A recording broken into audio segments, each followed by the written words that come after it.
You don't have a father. You have a photograph, a single Polaroid of a man in a cowboy hat standing next to a truck that's older than he is. Your mother keeps it on the shelf above the stove in a wooden frame she bought at a market in Culiacan for 12 pesos. The man in the photograph left before you were born. Not dramatically, not violently. He just drove away in the truck one morning and the truck came back 3 months later with a different man driving it. And nobody explained why. And you learned before you could read that some questions in Sinaloa don't come with answers. They come with silence. You grow up in that silence. You grow up hard, not angry, hard, quiet hard, the kind of hard that forms when a boy builds himself without blueprints. By 15, you can strip and reassemble in Arkansas 15 faster than most adults. By 17, you've been recruited by a local plaza boss as security. By 19, you've killed 2 men and felt nothing about either because feeling something would require a framework for processing violence, and nobody installed that software in you. You are a machine built by absence, a weapon forged in the specific furnace of not having a father, and needing every man you meet to be one. Elf finds you when you're 21. He doesn't recruit you the way cartels usually recruit. There's no threat, no coercion, no cuisine of a cousin introduction at a party. He shows up personally at the plaza boss's compound, watches you work a security rotation, and then sits down across from you at a plastic table in the courtyard.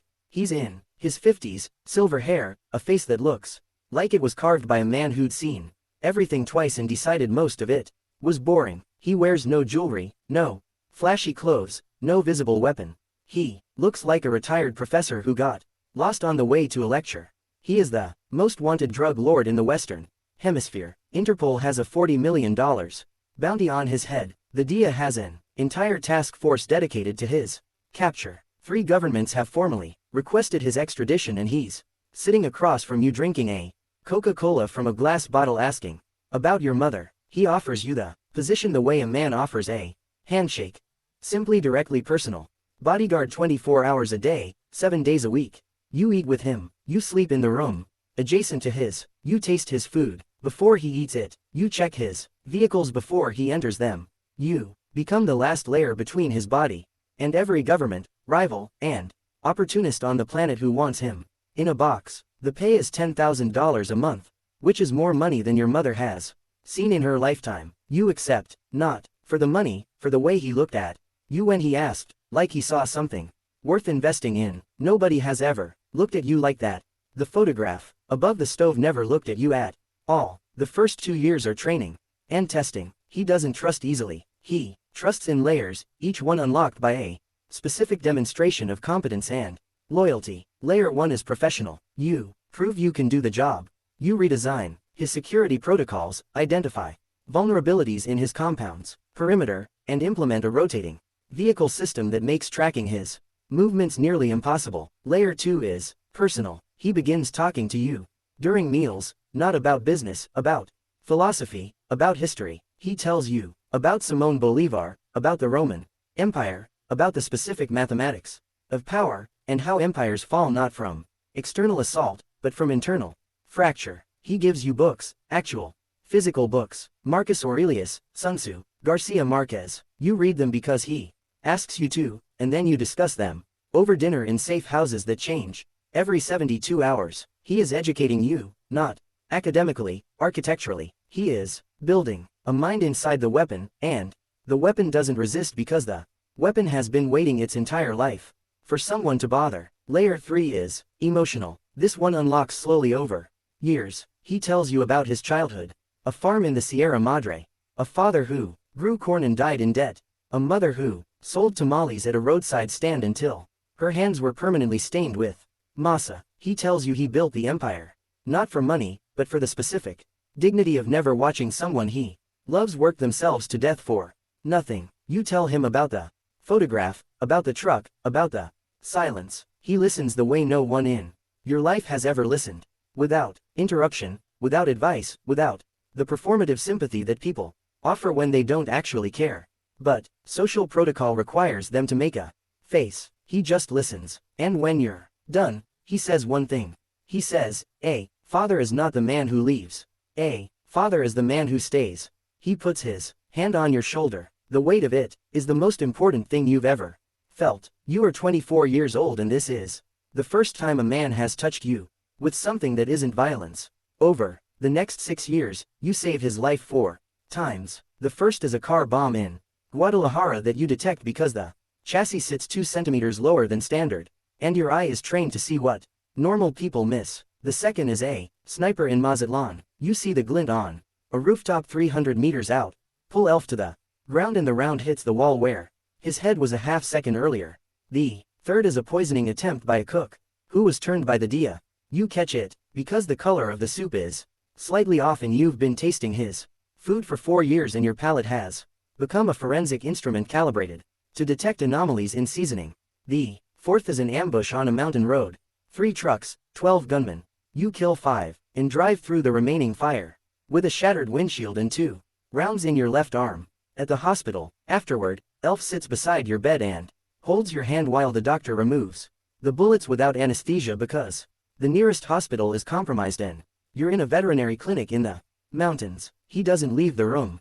He doesn't look away. He holds your hand, the way a father holds the hand of a son who is hurting, and you grip back, because the pain is extraordinary, but the contact is worth more than the absence of it. You are not his employee. You are his son, not biologically, something deeper. He chose you. The photograph above the stove is a man who made you and left. Elf is a man who found you and stayed. The difference between a father and a donor is presence, and he has been present for 8 years in a way that no one in your entire life has been. You would die for him. This is not a statement of professional obligation. This is a fact, as certain as gravity. If a bullet comes, you will step in front of it. If a building falls, you will hold the ceiling. If the entire world comes for him, you will stand between him and the world will have to come through you first. The government manhunt intensifies in year 8.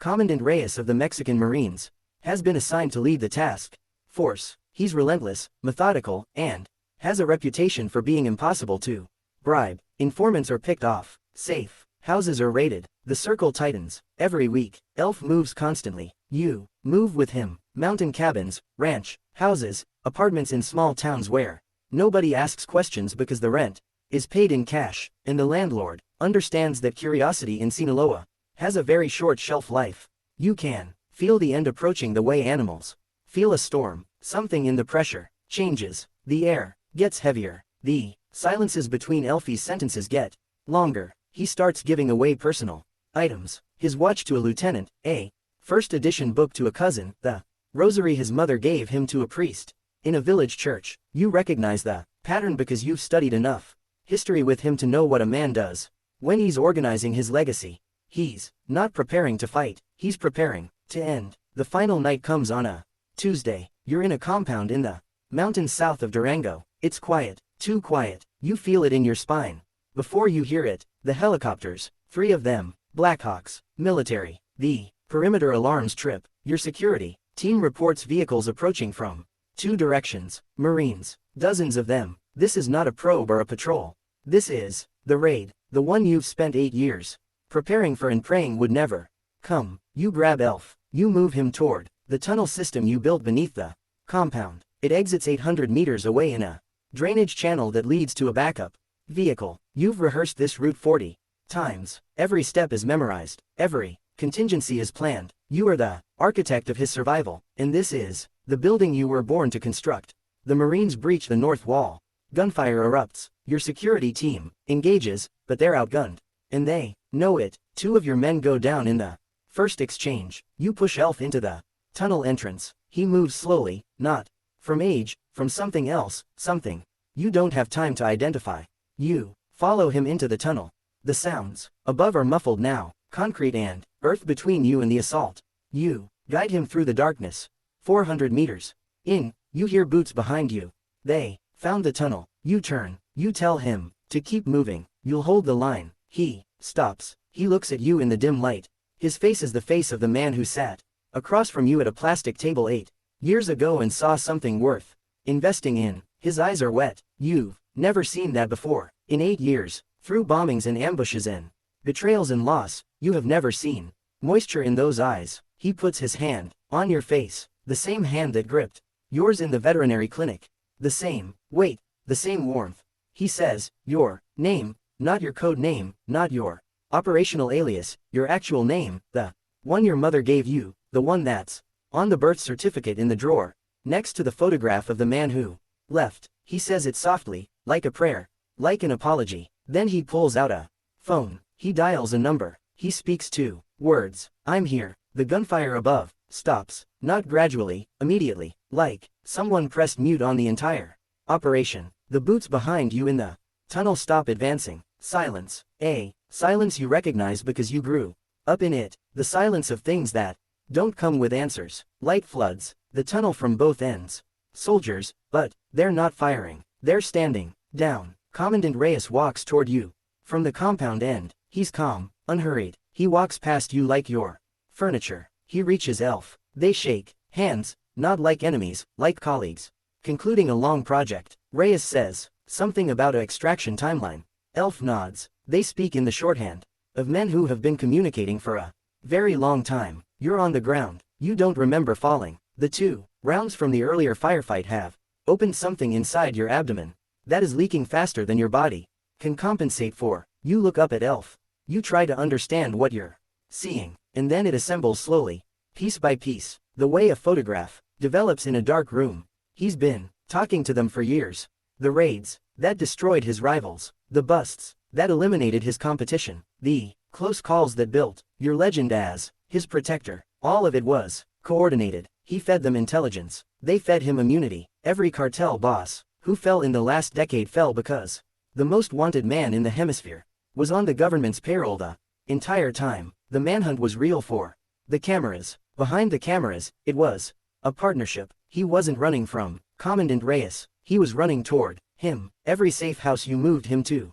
was a location he'd already cleared with his handlers. Every route you planned was a route they already knew. Your security protocols didn't protect him from the government. They protected him from the cartels who would have killed him if they knew he was an informant. You weren't guarding him from his enemies. You were guarding him from his allies. And you did it perfectly for 8 years. He looks down at you. You're bleeding on the tunnel floor.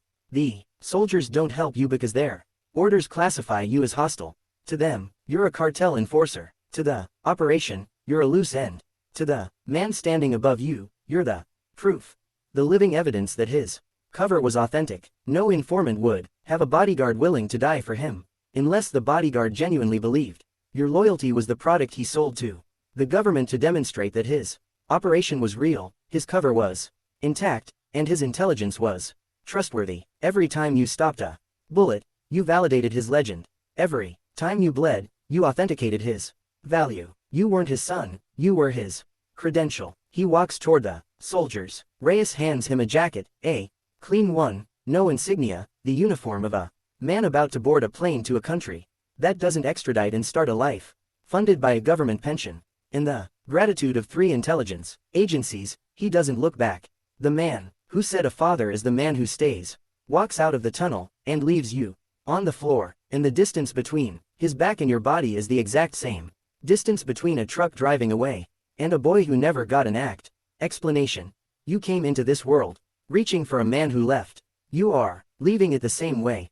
The tunnel gets dark. The last thing you see is the light from the exit getting smaller as he walks toward it. The exit you built, the route you memorized, the plan you designed to save his life. It all works perfectly, just not for you. It was never for you. That wraps it up for today. The story you just heard is fiction, but somewhere right now, someone is giving everything to a person who's already planning their exit. If this one hit you, drop a comment and tell me at what moment you saw it coming. I've got more stories like this, so hit subscribe and I'll see you in the next.